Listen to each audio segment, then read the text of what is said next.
Bueno, una disculpa por el gallito en la introducción al programa, pero bueno, ya estamos aquí. Le doy las buenas noches y hoy vamos a comenzar debatiendo el tema de las Fuerzas Armadas, cómo están cada vez teniendo más tareas, cómo el presidente López Obrador les está asignando cada vez más tareas, aparte de la seguridad pública, la construcción del aeropuerto, la construcción de los bancos del bienestar, el resguardo de los hospitales públicos en esta pandemia.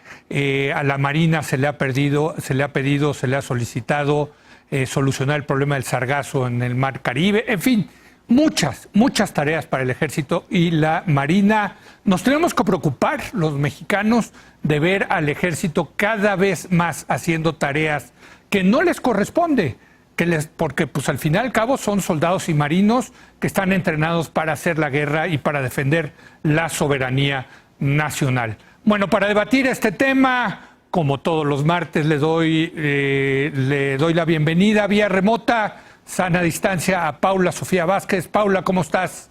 Muy buenas noches. Buenas noches a todos, camaradas.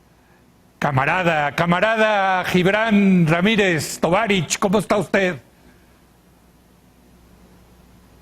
El comunismo mexicano, ese apelativo. Y el otro Tovarich, Carlos Bravo Regidor. Ya vamos a llamar esta mesa de los martes la mesa de los Tovarich. ¿Cómo estás? La mesa de los camaradas, me parece muy bien, Leo. Muy buenas tardes, muy buenas noches a ti y a Paula Sofía Gibran. Bueno, creo que te toca comenzar a ti, Paula Sofía. Tenemos que preocuparnos por la creciente, por el número ya. Pues ya hasta se me escapa cuántas tareas le han encargado el presidente al Ejército y la Marina. Bueno, yo primero pensaría que debemos analizar el momento en el que nos encontramos. Creo que la crisis del COVID ha hecho que se les encarguen aún más tareas a los militares, muchas de las que mencionaste, resguardar los hospitales, ver temas, pues activar el DN3. Y creo que son cosas que no solo uno esperaría que hicieran, porque la verdad, yo dentro de los muchos asegúnes que puedo tener a la actuación de los militares, siempre me ha parecido impecable el DN3. O sea, el DN3 me parece un producto de exportación que tenemos en México.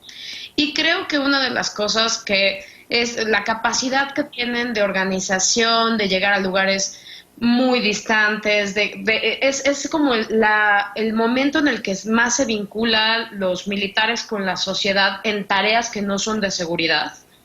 Y entonces creo que muchas de las tareas que hemos visto que se les han encargado en estos últimos 2 meses responden a el tema del DN3, ¿no?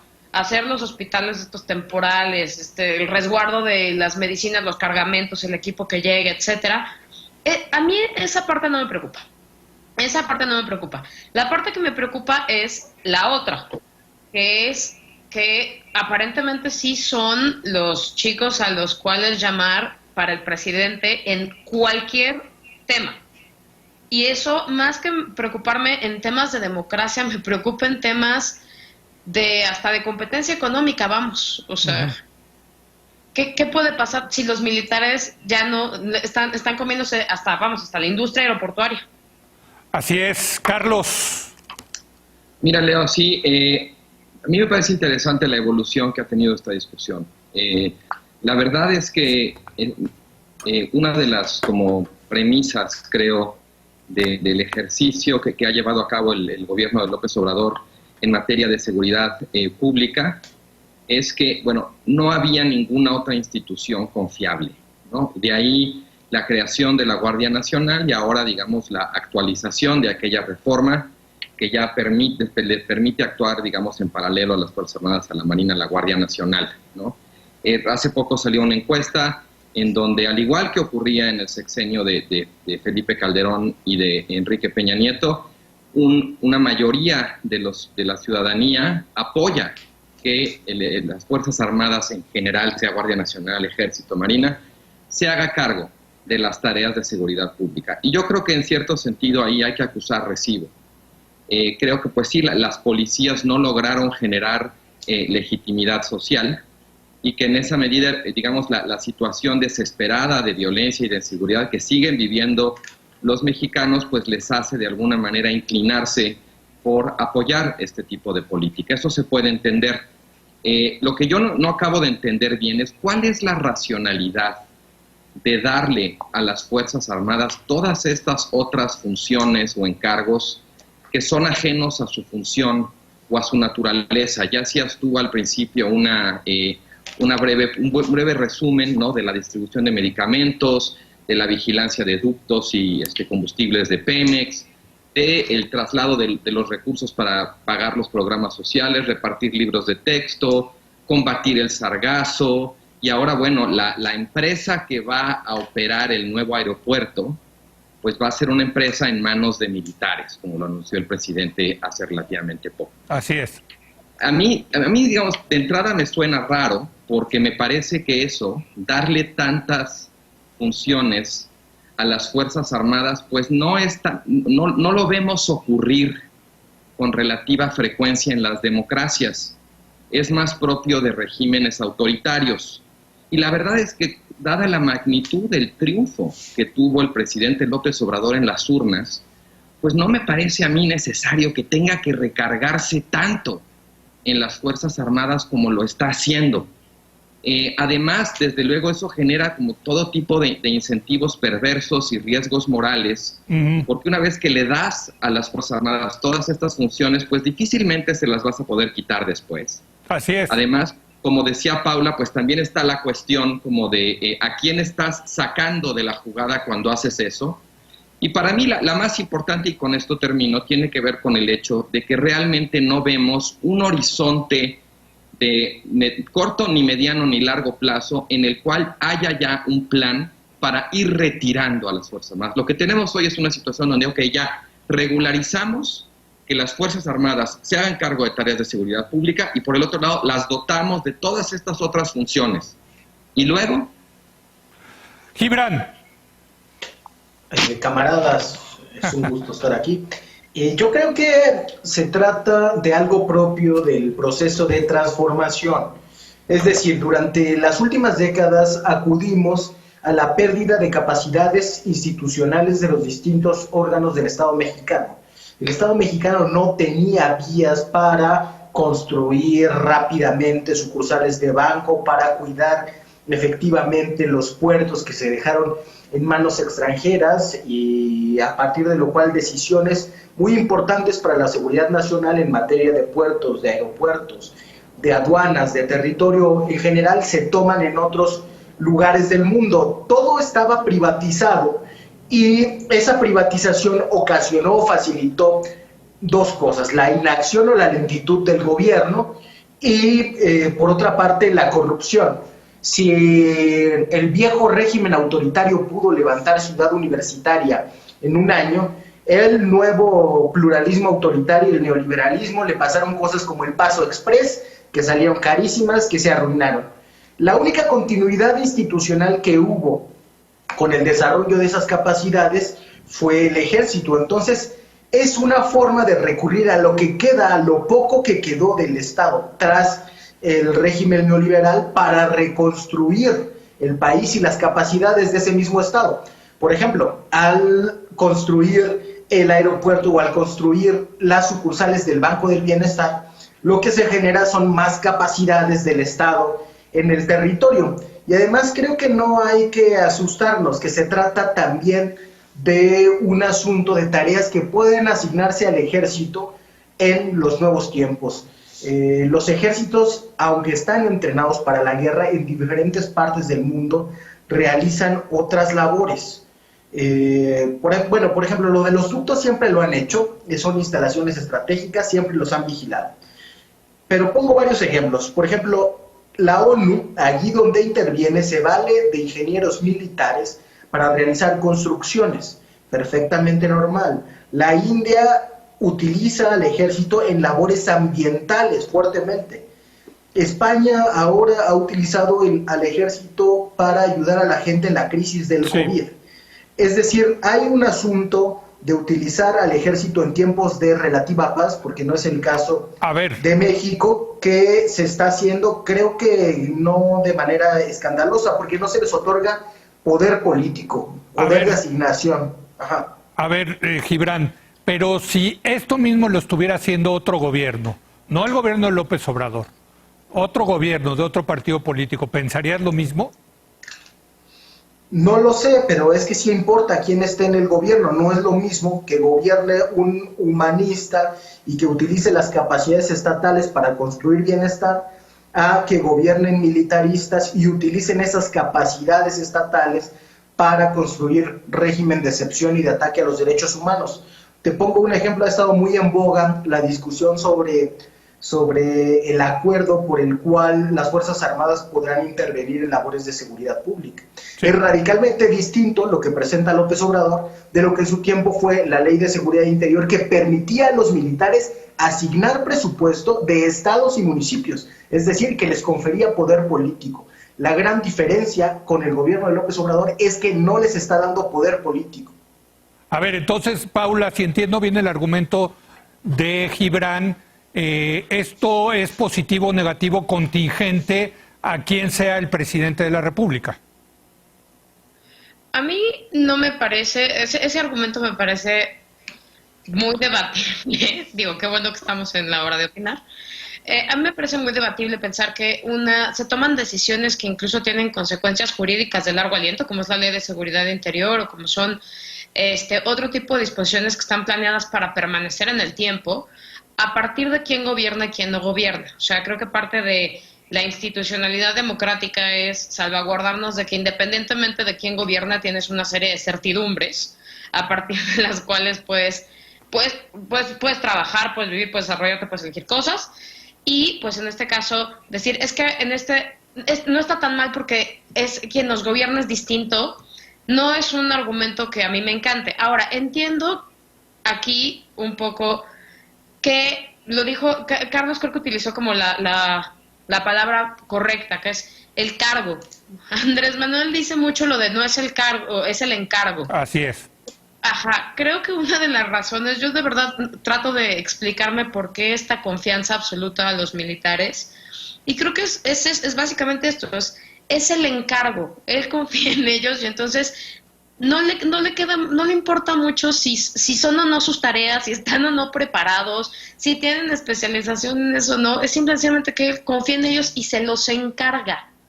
Ahora, me parece grave incluso para ellos, porque también los están poniendo a ellos en una situación de riesgo en hacer cosas en las que no sé si estén debidamente capacitados para hacer, no porque estén entrenados para matar y hacer la guerra, pero no sé si estén debidamente capacitados para hacer aeropuertos. A mí me preocupa otra cosa, Carlos, que es que les empiece a gustar hacer negocios a los militares, porque no solamente van a construir el aeropuerto Felipe Ángeles de Santa Lucía, sino que lo van a administrar. Es decir, va a haber mucho dinero involucrado. Y a mí no me gusta cuando los militares empiezan pues empiezan a tener relaciones de negocios, de dinero, más allá del poder militar, que se empiecen a vincular con el poder económico también. Sí, a mí me parece importante este argumento que haces, porque además hay que recordar que también Gibran estaba mencionando ahorita cuáles son las continuidades, digamos, del pasado lejano, del pasado más cercano y actualidad en términos del ejército, y también una de las continuidades muy importantes que hay que mencionar es el hecho de que el ejército, las Fuerzas Armadas en México en general, son de las Fuerzas Armadas menos fiscalizadas y que menos rinden cuentas en América Latina. Y al irles encargando más funciones, más proyectos, eso no ha ido acompañado de una mayor rendición de cuentas de lo que hace el ejército. De hecho, yo incluso iría un pasito más allá y pensaría que esa también puede ser otra de las racionalidades que está detrás de toda esta cascada de nuevas funciones y encargos a las Fuerzas Armadas, porque las Fuerzas Armadas pueden actuar con muchísima más laxitud que otro tipo de instancias públicas o incluso privadas.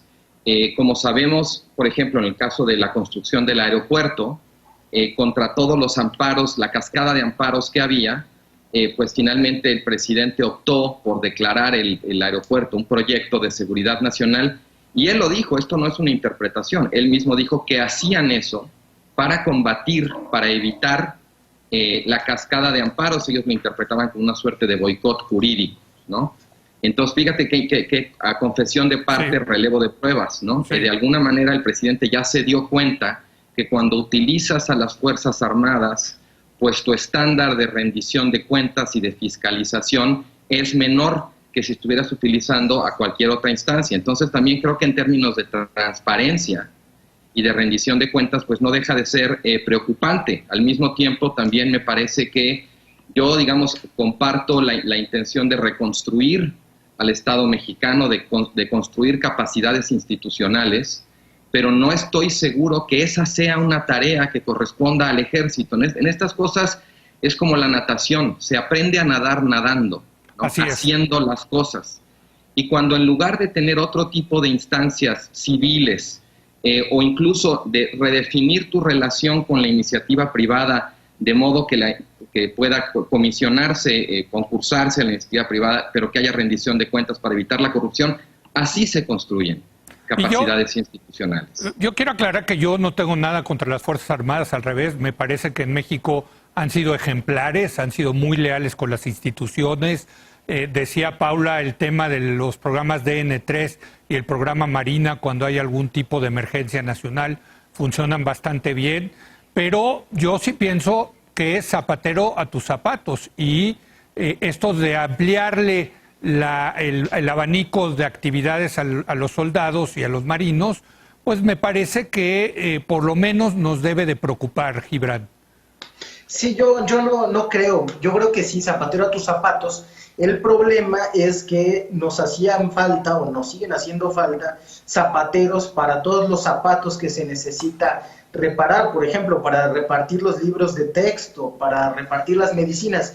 Yo creo que habría que tener un centro nacional de abasto y de distribución, incluso países neoliberales como Chile lo tienen, pero no lo tenemos, entonces tenemos que actuar con lo que tenemos. Deberíamos tener más capacidad de uso de la fuerza para la seguridad pública. Bueno, se ha planteado construirlo en 5 años con la Guardia Nacional, pero entre tanto no hay. Entonces usemos lo que tenemos. Deberíamos de tener capacidad de controlar nuestros puertos tan solo con los elementos que estaban destinados para ellos sin involucrar a la Marina Armada, pero no tenemos. Entonces, ¿cómo vamos a gestionar el país? Si lo hacemos con la lentitud propia de la gobernanza, que es además uno de los conceptos de la ciencia política más neoliberal, que establece igualdad entre el Estado, el mercado y la sociedad civil, cuando no es así, el ritmo de cambio es mucho más lento, y eso creo que tiene razón Carlos.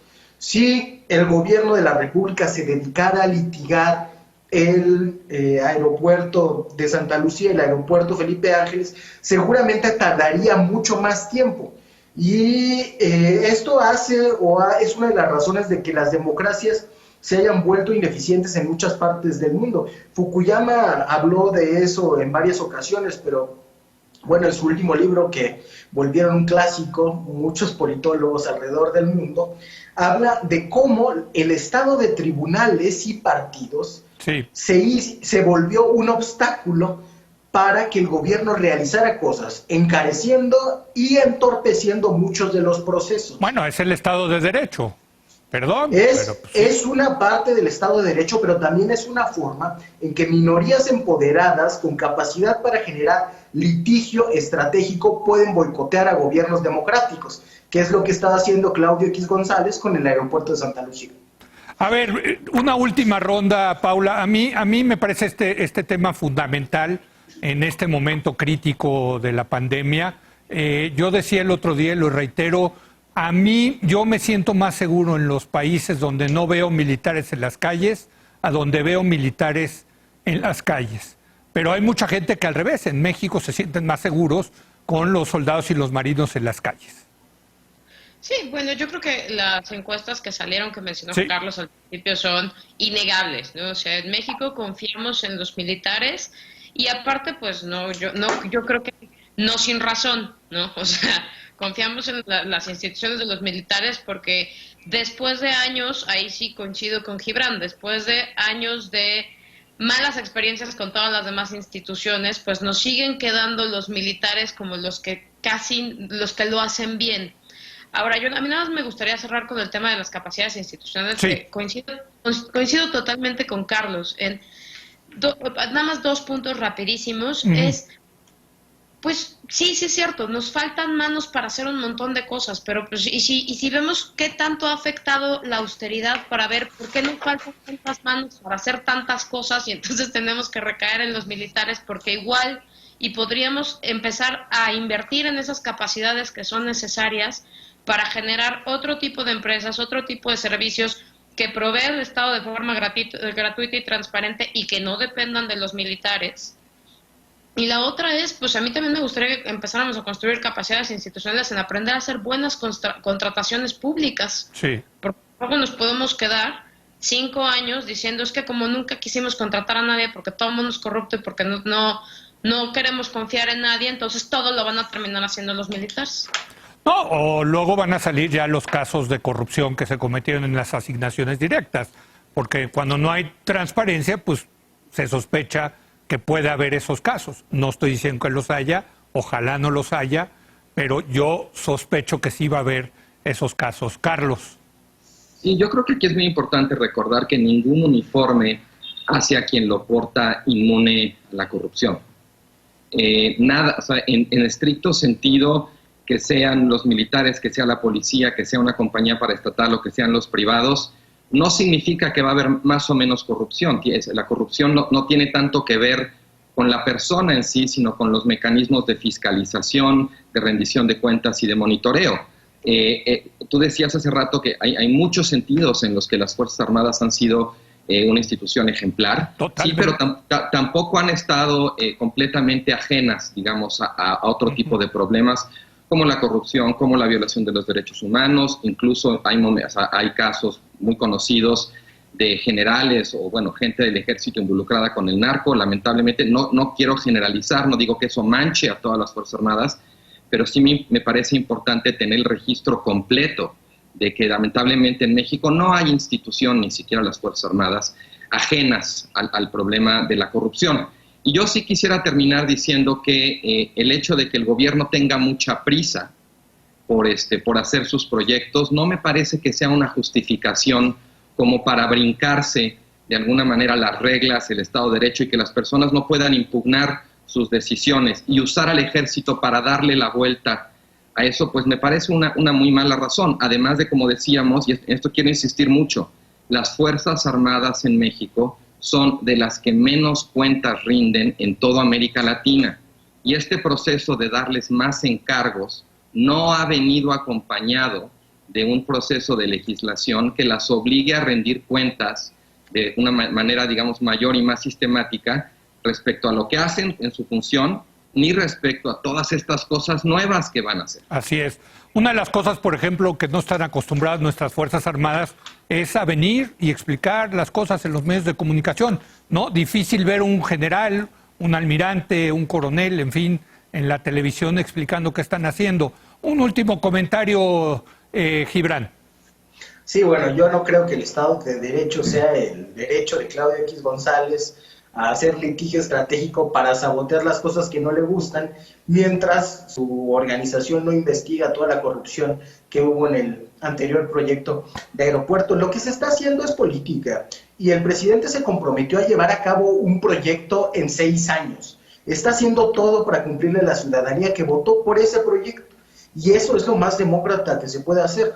Ahora, respecto a la austeridad y la construcción de capacidades estatales, hay también en marcha un proceso de reconstrucción de la autoridad moral del Estado. Primero se tiene que demostrar que con lo que se recauda, con el personal que se tiene, se está empleando el Estado a fondo para cumplir los compromisos. Antes de subir un peso de impuestos a cualquiera, hay que demostrar que cada peso de los que van al fisco se gastan bien. Para eso hay que vigilar corrupción. Sí, yo estoy de acuerdo en que debería haber mayor fiscalización a las Fuerzas Armadas. Estoy de acuerdo contigo en que si se meten en negocios muy probablemente habrá corrupción, y eso se tiene que vigilar. Ha sido un compromiso del presidente, ha sido un compromiso del gobierno de la Cuarta Transformación, y si no se transita por ahí, pues con Fuerzas Armadas, con prisa o sin prisa, pues esto no irá a buen puerto. Yo confío en que se siga ese camino. Bueno, pues camaradas, compañeros, colegas, amigos todos, muchas gracias por estar esta noche con nosotros. Los veo vía remota, todo parece indicar, el próximo martes. Gracias, Paula. Gracias, Carlos. Gracias, Gibran. Gracias a ti, Leo. Gracias a ustedes, compañeros. Gracias a nuestra mesa de los martes. Voy a hacer una pausa y voy a regresar a platicar con Juan Manuel Morales Heiser sobre lo que está pasando en las aduanas del país. El propio presidente López Obrador ha admitido que no han podido corregir el tema de la corrupción en nuestras aduanas. ¿Qué está pasando ahí? Regresando.